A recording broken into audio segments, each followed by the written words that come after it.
सैफ अली खानवरती हल्ला करणाऱ्या आरोपीचं CCTV footage समोर. आपत्कालीन पायऱ्यांवरून 6व्या मजल्यावरून धावत असताना आरोपी सीसीटीव्हीमध्ये कैद.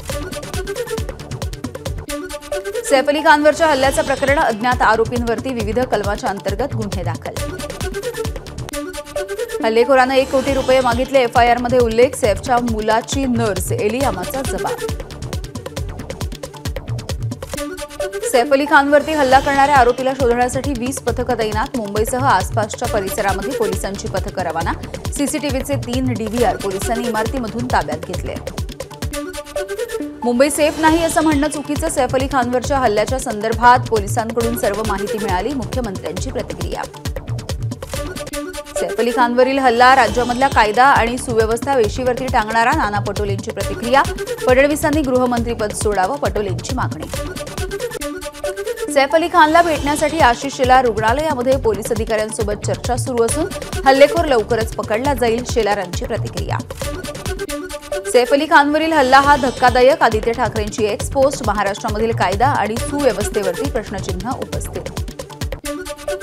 अभिनेता सैफ अली खानच्या घराच्या टेरेसवरती फरशीचं काम करणाऱ्या 2 व्यक्तींची सुद्धा वांद्रे पोलिसांकडून चौकशी. हल्लेखोर इमारतीच्या लेआउटशी परिचित असल्यामुळे चौफेर चौकशी. सैफ अली खानची प्रकृती सध्या स्थिर. त्यांना मज्जारज्जूच्या जवळपास इजा झाली होती. चाकूचा काही भाग अडकला होता, तो काढण्यात आलाय. सैफवरती उपचार करणारे डॉक्टर नितीन डांगे यांची माहिती.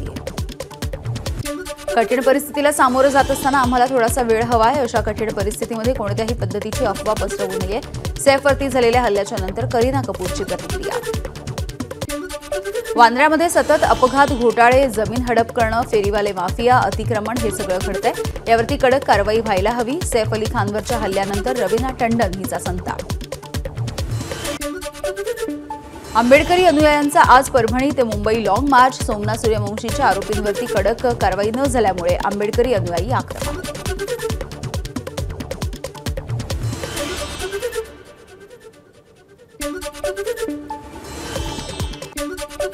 मंत्रिपदी नियुक्ती झाल्यामुळे नियमानुसार संजय शिरसाट सिडकोच्या अध्यक्षपदावरून पदमुक्त. विधानसभा निवडणुकीच्या आधी शिरसाट यांची सिडकोच्या अध्यक्षपदी झाली होती नियुक्ती. भोसरी विधानसभेचे माजी आमदार विलास लांडे पुन्हा एकदा अजित पवारांच्या राष्ट्रवादीमध्ये परतणार. विधानसभेच्या वेळी दिली होती शरद पवारांची साथ, तर अजित गव्हाणे देखील 20 माजी नगरसेवकांसोबत पुन्हा एकदा घड्याळ हाती घेणार. राष्ट्रवादी काँग्रेसच्या 2 दिवसीय अधिवेशनाच्या तयारीला सुरुवात. प्रदेशाध्यक्ष सुनील तटकरे अधिवेशनाच्या तयारीसाठी आज शिर्डीमध्ये. मुख्यमंत्री फडणवीस आणि उपमुख्यमंत्री एकनाथ शिंदे यांच्या अध्यक्षतेखाली आज बैठक. नाशिकमध्ये होणाऱ्या सिंहस्थ कुंभमेळ्याच्या संदर्भात आढावा घेतला जाईल. भाजपचे नेते किरीट सोमय्या आज मालेगावच्या दौऱ्यावर. मालेगाव तहसील कार्यालयामधील जन्म प्रमाणपत्रासाठी आलेल्या अर्जांची सोमय्या पाहणी करतील. 26 जानेवारीच्या आत लाडकी बहीण योजनेचा हप्ता मिळेल. फेब्रुवारी महिन्याचा सुद्धा हप्ता मिळणार. मंत्री अदिती तटकरे यांची माहिती. शिक्षक भरतीच्या दुसऱ्या टप्प्याला लवकरच सुरुवात होईल. 20 जानेवारीपासून पोर्टल सुरू होईल. बुलडाण्यामधील केस गळती प्रकरणाची मुख्यमंत्र्यांकडून दखल. मंत्रिमंडळ बैठकीमध्ये चर्चा करून आरोग्य विभागाला दिल्या सूचना. बुलडाण्यामध्ये केस गळती होणाऱ्या गावामधल्या पाण्याचा रिपोर्ट आरोग्य विभागाकडून सादर. पाण्यामध्ये नायट्रेटचं प्रमाण अधिक असल्याचं निदर्शनास. इलेक्ट्रिक गाड्यांसाठी एप्रिलमध्ये नवं धोरण. वाढतं प्रदूषण लक्षात घेता इलेक्ट्रिक गाड्यांच्या खरेदीसाठी प्रोत्साहन, गाड्यांची सुरक्षितता आणि सवलतींचा नवीन धोरणामध्ये विचार होणार. राज्य परिवहन आयुक्तांची माहिती. पवईमधील दुर्गादेवी मनपा मराठी शाळा अचानकपणे बंद करण्याची नोटीस. शाळेमध्ये 260 विद्यार्थी बालवाडी ते 8वी पर्यंत शिक्षण घेतात. धोकादायक झाल्यामुळे शाळा बंद करण्याचा निर्णय. मोक्याच्या जागा बघायच्या आणि आपल्या कंत्राटदार मित्रांच्या घशात घालायच्या हा पॅटर्न सत्ताधाऱ्यांनी सुरू केलाय. पवईमधल्या शाळेला आलेल्या नोटिशीवरून आदित्य ठाकरेंचा निशाणा. धारावी सोशल मिशनच्या माध्यमातून धारावीमधील तरुणांना रोजगार, कौशल्य आणि रोजगार देण्यासाठी नवभारत मेगा डेव्हलपरचा उपक्रम. ट्रेनिंग घेतलेल्या वेगवेगळ्या क्षेत्रामधल्या 100 मुलांना अंधेरीमध्ये सर्टिफिकेटचं वाटप. नाशिकच्या पंचवटी परिसरामधल्या काही भागामध्ये पाण्याची गंभीर समस्या. महिलांची पाण्यासाठी वणवण. आठवड्याभरामध्ये प्रश्न मार्गी लागला नाही तर हंडा मोर्चा काढायचा इशारा. मागील 2 दिवसांपासून मुंबईमधल्या तापमानामध्ये वाढ. तर शुक्रवार आणि शनिवार दोन्ही दिवस मुंबईमध्ये कमाल तापमानाचा पारा चढा राहण्याचा अंदाज. मुंबईचं वातावरण पुन्हा एकदा बिघडलं. बदललेल्या वातावरणाचा मुंबईकरांच्या आरोग्यावरती परिणाम. सर्दी, खोकला आणि तापाच्या रुग्णांमध्ये वाढ. आमदार संग्राम जगताप यांच्याकडून सिद्धटेकमधल्या सिद्धिविनायक मंदिरासमोरील कबर उद्ध्वस्त. ही कबर अनधिकृत असल्याचं हिंदुत्ववादी संघटनांनी प्रशासनाला सांगून कबर हटवण्याची केली होती विनंती. बीड घटनेच्या संदर्भात मुख्यमंत्री फडणवीसांनी सर्वपक्षीय बैठक बोलवावी. खासदार सुप्रिया सुळेंची मागणी. धनंजय मुंडेंनी राजीनामा द्यावा अशी सर्वपक्षीय नेत्यांची मागणी असल्याचं सुळेंचं वक्तव्य. बीड जिल्ह्यामध्ये आतापर्यंत 162 जणांचे पिस्तूल परवाने रद्द. 20 जणांच्या नावे. मृत्यूनंतरच्या सुद्धा पिस्तूल परवाना रद्द करण्यात आलेल्या लोकांमध्ये अनेक राजकीय पक्षाशी संबंधित नागरिकांचा समावेश. बीडच्या जगमित्र कार्यालयामध्ये धनंजय मुंडे यांनी भरवला जनता दरबार. वाल्मिक कराड जिथे बसायचा त्याच कार्यालयामध्ये मुंडेंचा जनता दरबार. प्रत्येक सोमवार, बुधवार आणि शुक्रवारी जनता दरबार घ्या. लोकांच्या शंकांचं निरसन करा. उपमुख्यमंत्री एकनाथ शिंदेंचे निर्देश. शिवसेनेची बैठक संपल्याच्या नंतर मंत्र्यांच्या बॉडीगार्ड आणि पोलिसांमध्ये झटापट. सगळ्यांना बाजूला करत असताना बॉडीगार्डचा हात पोलिसांना लागल्यानंतर झटापट. मंत्री गुलाबराव पाटील यांनी केली मध्यस्थी. दिवंगत नेते महेश कोठे यांच्या कुटुंबियांची खासदार सुप्रिया सुळे यांनी घेतली सांत्वनपर भेट. महेश कोठे यांना श्रद्धांजली वाहत आठवणींना उजाळा दिला. राज्यामधल्या 30 धरणांचं मान्सूनच्या नंतर सर्वेक्षण नाही. धरण सुरक्षा कायद्याच्या अंतर्गत मान्सून पूर्व आणि मान्सून उत्तर सर्वेक्षण करणं बंधनकारक. धरणांच्या सर्वेक्षणासाठी नाशिक, नागपूर, कोल्हापूर महानगरपालिकेसह लवासा आणि सहारा यांना नोटीस. मुंबईतील फेरीवाल्यांच्या न्याय हक्कांसाठी Republican party of India Athawale गटाचं आंदोलन. फेरीवाल्यांच्या कुटुंबासह चेंबूरमध्ये आंदोलन. नवी मुंबईमध्ये होणाऱ्या कोल्ड प्ले कॉन्सर्टसाठी पुढच्या आठवड्यामध्ये रेल्वेच्या विशेष लोकल गाड्या. कोल्ड प्लेच्या आयोजकांचा भारतीय रेल्वे, नवी मुंबई महानगरपालिका परिवहन आणि सिटी फ्लो यांच्यासोबत करार. अमृत नोनी ऑर्थो प्लसची क्लिनिकल चाचणी यशस्वी. त्यामुळे संधिवाताने त्रस्त असलेल्या नागरिकांना मोठा दिलासा. लोकसंख्येच्या 49% संधिवातानं ग्रस्त. चंद्रपूरमध्ये आंतरराष्ट्रीय हवामान बदल परिषदेचे राज्यपाल CP राधाकृष्णन यांच्या हस्ते उद्घाटन. परिषद संयोजक आमदार सुधीर मुनगंटीवार, जलपुरुष राजेंद्र सिंह यांच्यासोबत इतर मान्यवरांची उपस्थिती आहे. कोल्हापुरामधल्या शिवाजी विद्यापीठाचा आज 61वा दीक्षांत समारंभ. समारंभाला राज्यपाल CP राधाकृष्णन उपस्थित राहतील. 19 जानेवारीला टाटा मुंबई मॅरेथॉनची स्पर्धा. यासाठी बेस्ट बस गाड्यांच्या मार्गामध्ये बदल. रात्रीच्या वेळी अधिकृत कागदपत्रांशिवाय रिक्षा चालवणाऱ्यांवरती वसई वाहतूक विभागाची कारवाई. 32 रिक्षा पोलिसांकडून हस्तगत. पोलीस कर्मचाऱ्यांचं संवाद कौशल्य सुधारण्यासाठी आचोळे पोलीस ठाण्यामध्ये इंग्रजी भाषा प्रशिक्षणाचा विशेष उपक्रम. पोलीस कर्मचाऱ्यासह त्यांची मुलं देखील उपक्रमामध्ये सहभागी. अमरावतीमध्ये दिव्यांग विद्यार्थ्यांसाठी जिल्हास्तरीय क्रीडा स्पर्धा. अमरावती जिल्ह्यामधल्या 150 पेक्षा अधिक विद्यार्थ्यांचा सहभाग. पोलीस स्थापना दिनाच्या निमित्ताने ठाण्यामध्ये 1 जानेवारी ते 31 जानेवारी रस्ते सुरक्षा अभियान. वाहतूक विभागानं पथनाट्य आणि विविध कलाकृतींच्या माध्यमातून विद्यार्थ्यांना दिले वाहतुकीचे धडे. वाशिममध्ये रब्बी हंगामामध्ये चिया बियाणं पिकाला शेतकऱ्यांची पसंती. यावर्षी 3,500 हेक्टरवरती या पिकाची पेरणी. नंदुरबार शहरामधल्या नेहरू चौकामध्ये विजेच्या रोहित्राला आग. अग्निशमन दलाकडून आगीवरती नियंत्रण. मराठवाडा आणि विदर्भाला जोडणाऱ्या पैनगंगा नदीमधून गावकऱ्यांचा जीवघेणा प्रवास सुरू. या ठिकाणी पूल बांधायला मंजुरी, मात्र अद्यापही काम सुरू झालेलं नाही. डोंबिवलीमध्ये एका 8 वर्षाच्या शाळकरी मुलीवरती ट्युशनच्या शिक्षिकेच्या भावानं केला अत्याचार. घरामधल्या बेडरूममध्ये डांबून अत्याचार केल्याचं उघड. पोलिसांनी अत्याचार करणाऱ्या वैभव सिंगला अटक केली आहे. उल्हासनगरमधील 27 वर्षीय तरुणीची फेसबुकच्या मैत्रीमधून जवळीक, ब्लॅकमेल करून लग्न आणि शारीरिक छळ केल्याचा आरोप. पतीविरोधात गुन्हा दाखल. नवी मुंबईमधील सांदपाडा परिसरामध्ये APMC मार्केटमधील गोळीबाराच्या प्रकरणी 2 जणांना अटक. कचरा कंत्राटदार राजाराम ठोके यांच्यावरती गोळीबार करून हल्लेखोर फरार झाले होते.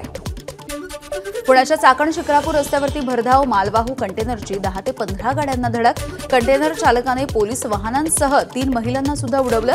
अपघाताचा थरार CCTVमध्ये कैद. नागरिकांकडून चालकाला चोप तर चालक पोलिसांच्या ताब्यात. नगर मनमाड महामार्गावरती येवला तालुक्यामधल्या कासारखेडा शिवारामध्ये पेट्रोल टँकर आणि ट्रेलरची समोरासमोर धडक. अपघातामध्ये ट्रेलर चालक गंभीररित्या जखमी. अपघाताच्या नंतर पेट्रोल टँकर हा उलटल्यामुळे टँकरमधून पेट्रोलची गळती. अमरावतीमध्ये 3 वर्षाच्या मुलीवरती 65 वर्षांच्या नराधमाकडून अत्याचार, चॉकलेटचं आमिष दाखवून अत्याचार करण्यात आलाय. आरोपी प्रकाश पुंडकरवरती गुन्हा दाखल. अंमली पदार्थाच्या विक्री प्रकरणामध्ये नायजेरियन नागरिकाला अटक. 66 लाखांचे अंमली पदार्थ जप्त. ताडोबा ते तमिळनाडूपर्यंत प्रवास करणाऱ्या गिधाडाचा विजेचा धक्का लागून मृत्यू. ऑगस्ट 2024 मध्ये जीपीएस टॅग लावून त्याला ताडोबा व्याघ्र प्रकल्पामध्ये सोडण्यात आलं होतं. त्र्यंबकेश्वर देवस्थानाला रिलायन्स इंडस्ट्रीजचे व्हाईस चेअरमन मनोज मोदी यांनी केले 1.25 किलो सोन्याचं दान. 200 वर्षांपूर्वीचा सुवर्ण मुकुट नव्याने बनवण्यासाठी सोनं दान. 17 आणि 18 जानेवारीला लोणावळ्यामधल्या मनशक्ती केंद्रामध्ये गर्भसंस्कार या विषयावरती आंतरराष्ट्रीय परिषदेचं आयोजन. गर्भसंस्काराचं वैज्ञानिक दृष्टिकोनामधून महत्त्व काय याविषयी 500 पेक्षा अधिक डॉक्टर आणि तज्ज्ञ मार्गदर्शन करतील. महाकुंभ मेळ्यामुळे विमान कंपन्या मालामाल. प्रयागराजला जाणाऱ्या विमानांच्या तिकिटाचं बुकिंग मोठ्या प्रमाणावरती वाढलं. त्यामुळे दिल्ली ते प्रयागराज या विमानांच्या तिकिटाच्या किमती 21% वाढल्या. कुंभमेळ्यामधल्या साध्वी हर्षावरती साधू महंतांची नाराजी. महाकुंभमधलं पहिलं अमृत स्नान. महामंडलेश्वरांच्या रथावरती बसण्यावरून वाद. महाकुंभामध्ये ही परंपरा सुरू करणं पूर्णपणे चुकीचं. शंकराचार्य स्वामी अविमुक्तेश्वरानंद सरस्वती यांचं मत. दिल्ली विधानसभा निवडणुकीसाठी भाजपनं 9 उमेदवारांची चौथी यादी जाहीर केली. भाजपने 4 याद्यांमध्ये 68 उमेदवार घोषित केले असून मित्रपक्षांसाठी 2 जागा सोडल्या. दिल्ली विधानसभा निवडणुकीसाठी 6वी आणि अंतिम यादी काँग्रेसनं जाहीर केली. काँग्रेसने सर्व 70 जागांसाठी उमेदवारांची नावं केली जाहीर. दिल्ली विधानसभा निवडणुकीसाठी राष्ट्रवादीची स्टार प्रचारक यादी जाहीर. अजित पवार, पार्थ पवार, प्रफुल्ल पटेल यांच्यासह 20 जणांची यादी. पार्थ पवार यांच्या खांद्यावरती दिल्ली विधानसभेची जबाबदारी. केंद्रीय कर्मचाऱ्यांसाठी 8व्या वेतन आयोगाच्या स्थापनेला केंद्र सरकारची मंजुरी. या आयोगाच्या शिफारसी 2026 पासून लागू होतील. मंत्रिमंडळाच्या बैठकीनंतर केंद्रीय मंत्री अश्विनी वैष्णव यांची माहिती. हरियाणा पंजाबच्या शंभू सीमेवरती आंदोलन करणाऱ्या शेतकऱ्यांची 21 जानेवारीला दिल्लीकडे मोर्चा काढण्याची घोषणा. मोर्चामध्ये 101 शेतकरी सहभागी होणार असल्याची शेतकरी नेते सरवन पंढेर यांची माहिती. छत्तीसगडमधल्या बिजापूर जिल्ह्यातल्या पुजारी कांकेरच्या जंगलामध्ये पोलीस आणि नक्षलवादी यांच्यामध्ये चकमक. या चकमकीमध्ये 10 ते 12 नक्षलवाद्यांचा मृत्यू. बस्तरचे आयजी सुंदरराज पी यांनी या चकमकीला दुजोरा दिला. जम्मू काश्मीरमधल्या राजौरी जिल्ह्यामधल्या बदल गावामध्ये बुधवारी रात्री 9 वर्षाच्या मुलीचा रहस्यमयी आजारामुळे मृत्यू. मृतांची संख्या 15वर. यामध्ये 12 मुलांचा समावेश. या मृत्यूच्या तपासासाठी विशेष तपास पथकाची स्थापना. मुंबई अहमदाबाद बुलेट ट्रेन कॉरिडॉरच्या विद्युतीकरणाचं काम सुरू. गुजरातमधल्या सुरत बिलीमोरा बुलेट ट्रेन स्थानकांच्या दरम्यान उभारले पहिले 2 स्टील मास्ट. इंडोनेशियाचे राष्ट्रपती प्रबोवो सुबियांतो प्रमुख पाहुणे म्हणून प्रजासत्ताक दिनाच्या सोहळ्यासाठी उपस्थित राहतील. राष्ट्रपतीपदी निवड झाल्याच्या नंतर सुबियांतो यांचा पहिलाच भारत दौरा. शस्त्रसंधी कराराची घोषणा झाल्यानंतरही गाझापट्टीमध्ये संघर्ष सुरू. आतापर्यंत 81 जणांचा मृत्यू. हमास करारामधील काही तरतुदींबद्दल मागे हटत असल्याची इस्रायलचे पंतप्रधान बेंजामिन नेतान्याहू यांची माहिती. तेल अवीवमध्ये ओलिसांच्या सुटकेसाठी निदर्शनं. मुख्य रस्ता बंद करून नागरिकांची घोषणाबाजी. हमासनं युद्धबंदी करारामधील काही अटींचं पालन केलं नसल्याचा इस्रायलचा आरोप. हमासनं पूर्णपणे करार स्वीकारला असं मध्यस्थी देशांकडून सांगितलं जात नाही. तोपर्यंत कराराला मान्यता न देण्याची इस्रायलची भूमिका. इंग्लंड विरुद्धच्या T20 मालिकेसाठी फलंदाजी प्रशिक्षक म्हणून सौराष्ट्राचा अष्टपैलू खेळाडू सितांशू कोटक यांची निवड. सितांशू कोटक यांनी एकही आंतरराष्ट्रीय सामना खेळलेला नाही. 22 जानेवारीपासून मालिकेला सुरुवात. विकी कौशलची मुख्य भूमिका असलेला छावा हा चित्रपट 14 फेब्रुवारीला प्रदर्शित होणार. चित्रपटामध्ये विकी छत्रपती संभाजी महाराजांच्या भूमिकेमध्ये दिसेल. आणीबाणीवरती आधारित इमर्जन्सी सिनेमाच्या स्क्रीनिंगला फडणवीस उपस्थित. आणीबाणीच्या काळामध्ये इंदिरा गांधी आमच्यासाठी व्हिलन होत्या.